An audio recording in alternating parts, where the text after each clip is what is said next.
안녕하세요. Riding on the Korean wave. Welcome to Thursday's edition of The Culture Wave. I'm Kwon So-ah in Seoul.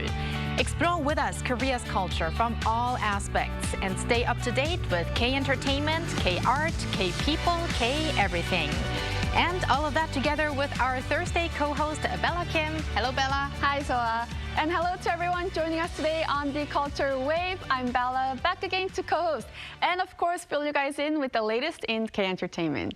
And speaking of K-entertainment, Bella, it's all, in many cases, it's the K-entertainment world that's leading to the interest in learning the Korean language. After people watch K-dramas and listen to their favorite K-pop songs, they really want to learn Korean. And that's also why we're seeing an increase in Korean language courses around the world. Right. A number of my friends definitely got interested in Korean language itself because of K-entertainment, K-drama as well. And that's why the demand for institutes learning Korean and Korean culture abroad is definitely growing bigger and bigger. Right. And we're actually going to talk just about that in a bit later in our program. But we're going to start off with K-Enter News with you, Bella, today. Yes. And our first story is about the dispute between NewJeans and ADOR. So what are the latest updates? On Wednesday, a 15-minute hearing took place for the appeal made by NewJeans last month against the court injunction imposed on the members' activities.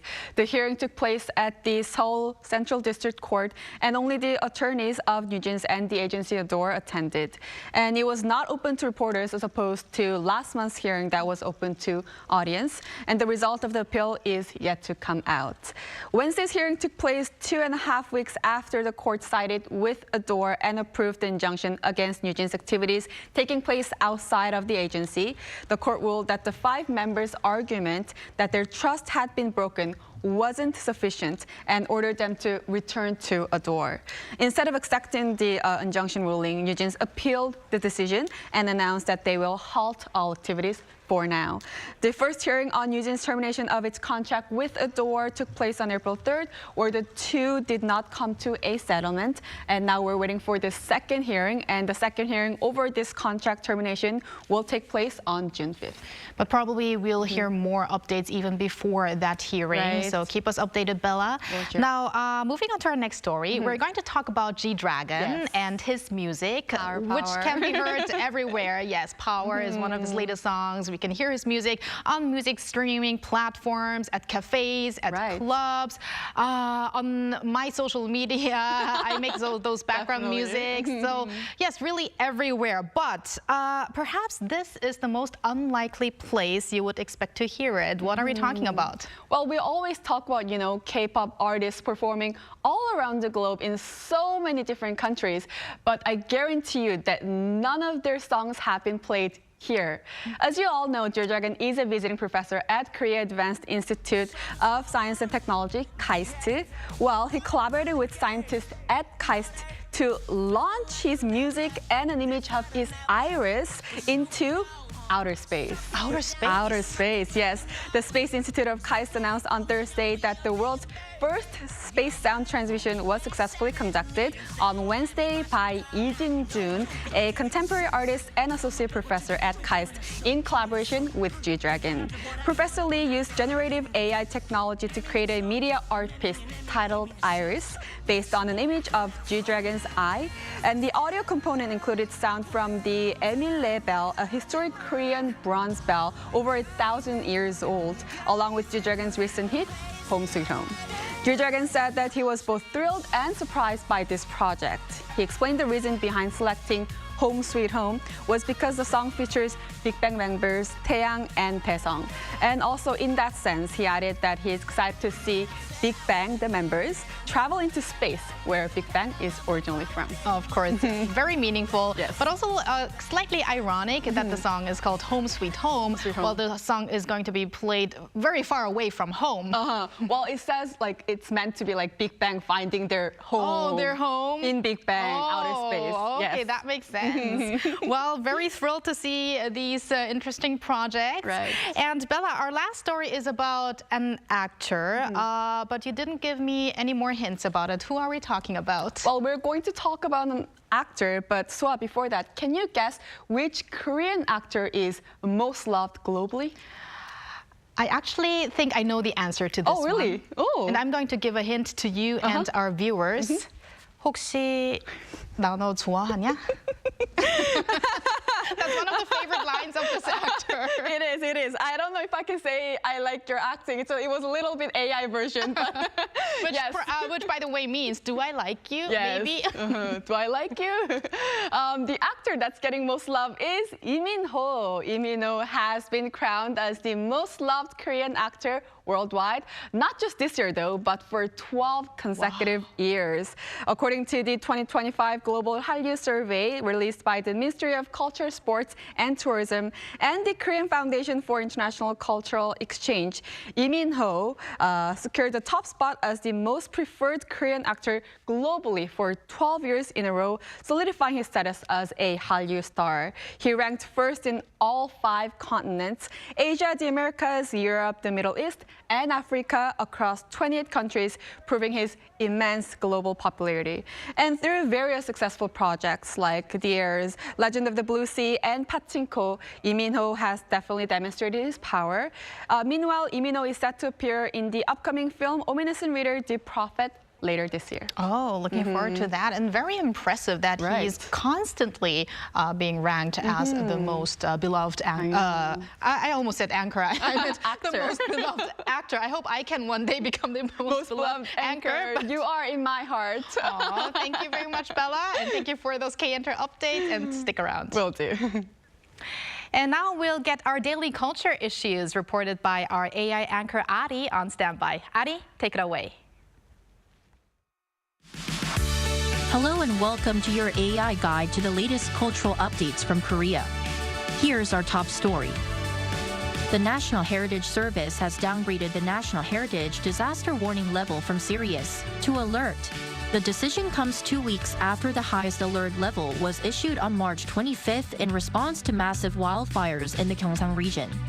The agency explained that the immediate threat has been resolved as the fires have been fully contained in Ulsan and across the Kansong provinces. A total of 35 National Heritage sites were damaged in the wildfires, including the 1,000-year-old Kwonsa Temple in Uiseong. The National Museum of Korea ranked 8th in visitor numbers last year among museums and art galleries worldwide. According to international art publication, The Art newspaper, the museum attracted nearly 3.8 million visitors in 2024. This places the National Museum of Korea as the 8th most visited in the world among the institutions surveyed. The Louvre in Paris topped the list with over 8.7 million visitors, followed by the Vatican Museums, the British Museum in London, and the Metropolitan Museum of Art in New York. The 46th 선농대제, a traditional royal ritual to pray for a bountiful harvest, will take place next week in Seoul's Dongdaemun district. Joseon kings symbolically plowed a field to underscore the importance of agriculture and shared beef soup with the people afterward, a custom believed to be the origin of seolleongtang, a beloved Korean dish. Festivities will kick off next Friday with a Korean traditional music concert at the Flower Garden of Knowledge in Cheongnam-do. The main event will be held the following day, featuring ceremonial rites and a reenactment of a royal procession. Around 300 participants, including international students, are expected to join the procession to Seonnongdan, a historic altar where kings once carried out the agricultural rituals. That's all from me. Stay tuned to the Culture Wave.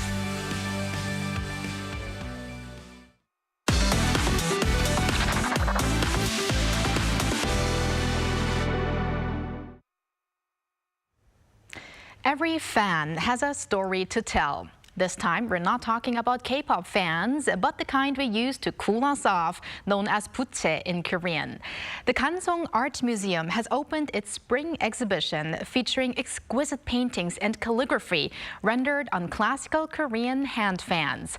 From works by late Joseon masters to modern literati artists, the display offers a rare glimpse into the refined beauty and spirit adorned on fans across generations. Our Han-daeun takes us there. A fan painting gifted by a Qing Dynasty scholar to a celebrated Joseon literati painter Hong Yeon-ju. The delicate bamboo leaves invite viewers into the refined artistic exchanges of the era. Jiran Byung-bun by Chusa Kim Jong-hee, a towering figure of Joseon-era calligraphy and literati art, brings to life a graceful composition of orchid blossoms and mushrooms. Cho Hee-ryung's orchids whisper of changing times, casting light on the evolution of his artistic style. Cho Hee-ryung's early orchid paintings were largely shaped by Chusa Kim Jong-hee, but later gave way to a more unrestrained style, reflecting the emotional weight of his exile. A grand fan painting by Tanwon Kim Hong-do, Joseon's prominent painter renowned for his depictions of common people, with heartfelt praise from Kim's close mentor inscribed in the right corner, adds to the charm and warmth of this masterful work. Rather than giving a plain fan, our ancestors made it special by adding their own paintings or calligraphy, turning it into a personalized gift. The fan artworks of modern-era artists are filled with calligraphy and paintings, each brimming with stories and warm wishes for the recipient's good fortune.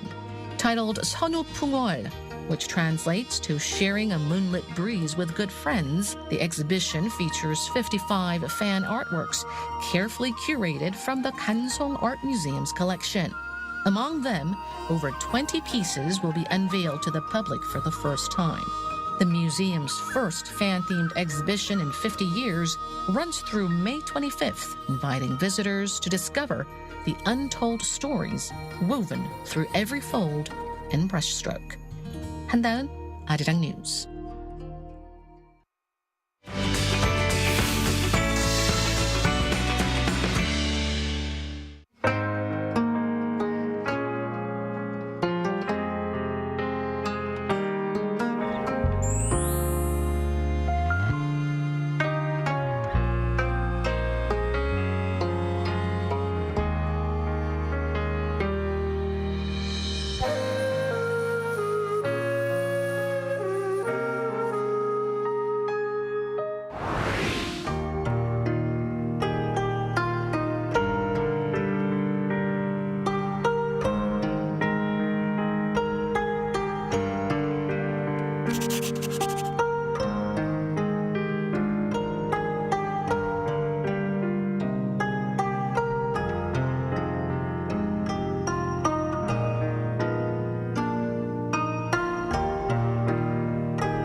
Indonesia is one of the largest consumers of Korean culture in Southeast Asia, showing one of the highest favorabilities towards Korean cultural content, according to surveys in recent years. No wonder then that interest in learning the Korean language is also high. For today's Hallyu People, we connect live to Herwindi Maria Tejatmaja, the director of the Sejong Institute, Surabaya, to listen to the current status of Korean language learning in Indonesia. Hello, Herwindi. Hi, Herwindi. 안녕하세요. 저는 Herwindi Maria Tejatmaja. 만나서 반갑습니다. 네, 안녕하세요. Now, first of all, Herwindi, we want to congratulate you to your King Sejong Institute having been chosen as one of the 5 best King Sejong Institutes in 2024. So, how do you feel about this achievement? Thank you. So, well, first of all, it's really an honor for us to be chosen as one of the best King Sejong Institute in the 2024 evaluation. We are so excited, so proud, and so grateful because our hard work has paid off. I would like to thank the teachers, our team Jangnim, and also the staff, and as well as the Petra Christian University and Dongso University for their support. So this has inspired us to do better in the future. Yes, definitely. And Herwindi, there's also another milestone that we want to celebrate together. KSI Surabaya celebrates its 10th anniversary this year, so congratulations. And it has so far around 6,000 graduates. So is there any memorable moments or stories of students that you would like to share with us? Well, yeah, this year is really special because we are going to celebrate our 10th anniversary. And over years, I've heard stories from our students and alumni how learning Korean at our institute has changed their lives. One of the examples would be Sasha Shaifani. She's now working at the Department of International Cooperation in the Surabaya City Hall because of her Korean skills.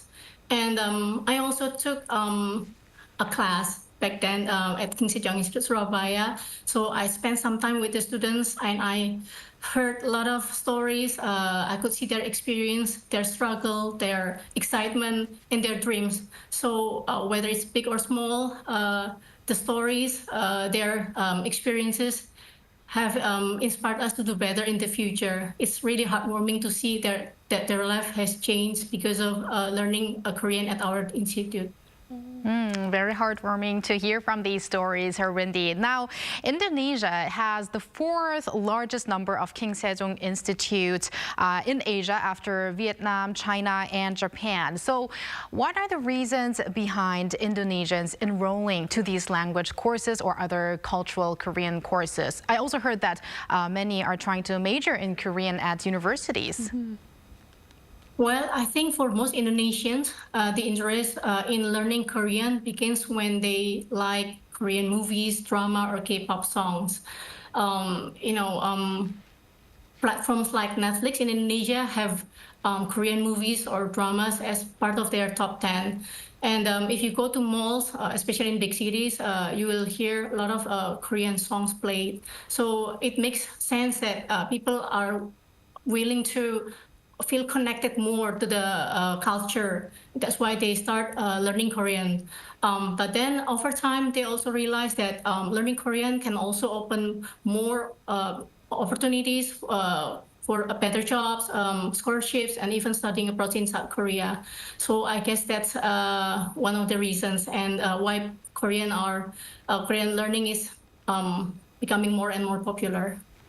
I guess that is also why even secondary education includes Korean, because I heard some high schools also teach Korean as a foreign language in Indonesia. And also, Bella, I recently saw a report by Korea's education ministry also that there were 23 countries that taught Korean as a second language in middle and high school as of 2023. And guess how much the number was in 2014, so around 10 years ago. How much? It was 11. So that's how big more this than double, increase right? we see. Yes. Wow, very, very impressive. Always great to see, and very impressed to see Korean language itself growing big globally. Makes us so proud. I know, I know. And in addition to, teaching Korean, Wendy, we heard that KSI Surabaya also works with the local community to organize Korean culture lectures now. So I want to hear what kind of events that you guys held recently and how was the response?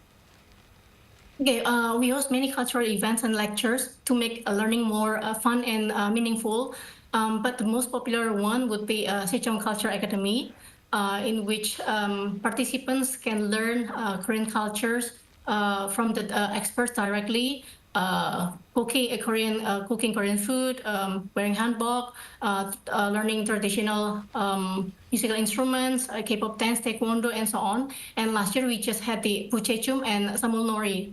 The responses have been really positive because, and it's also great to see some familiar faces who attended the programs, and they are now the students at our institute.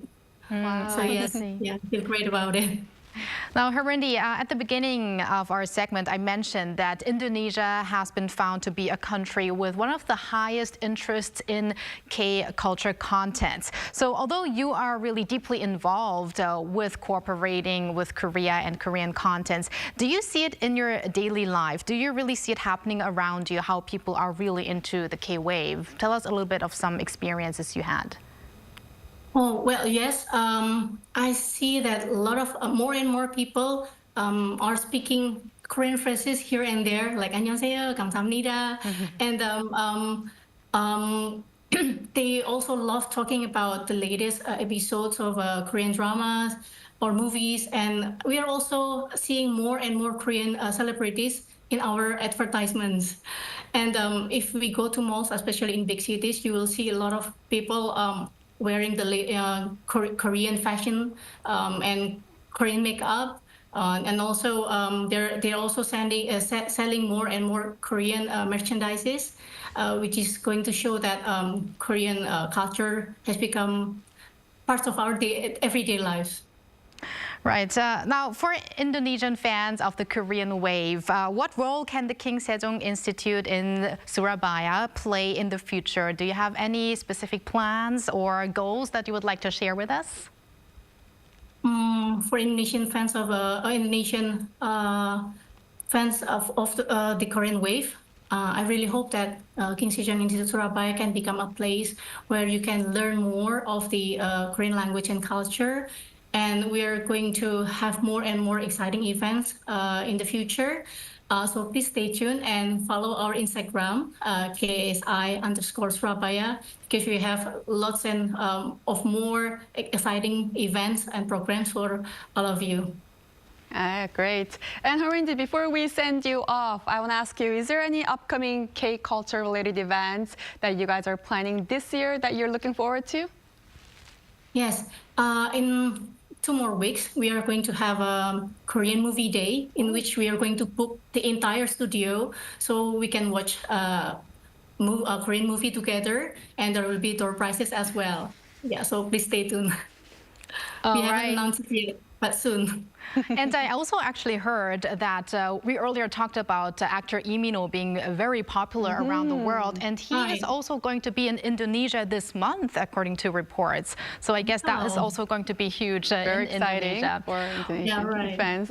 Right. Well, thank you very much for connecting with us today, Harundi. It was impressive to hear how big the demand for studying the Korean language has grown in Indonesia.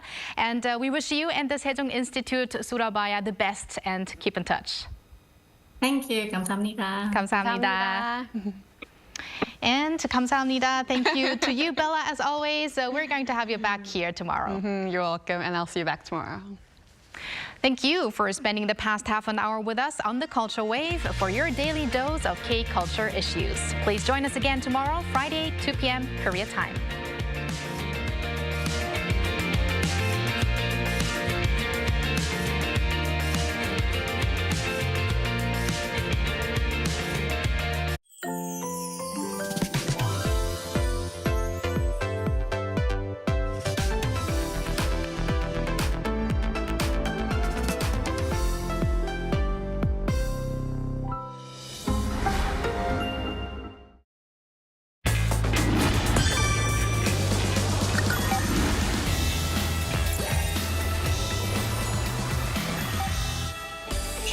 about what's special about K-content?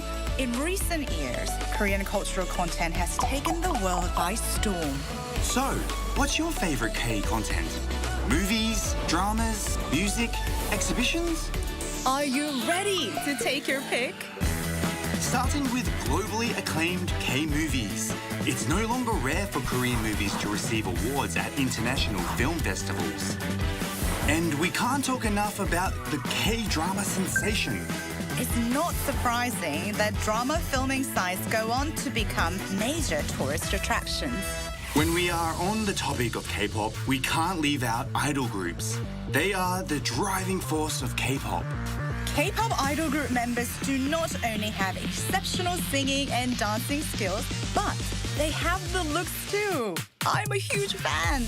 I really like Korean underground music. These days, talented K-indie bands are recognized overseas as well. Oh, and Korea also has a lot of music festivals. You can meet musicians of all genres at these events. Exhibitions happen in Korea all year round. I also enjoy going to the theatre. There's no shortage of musicals, plays, and performances to choose from. So keep an eye on the theatre scene. Then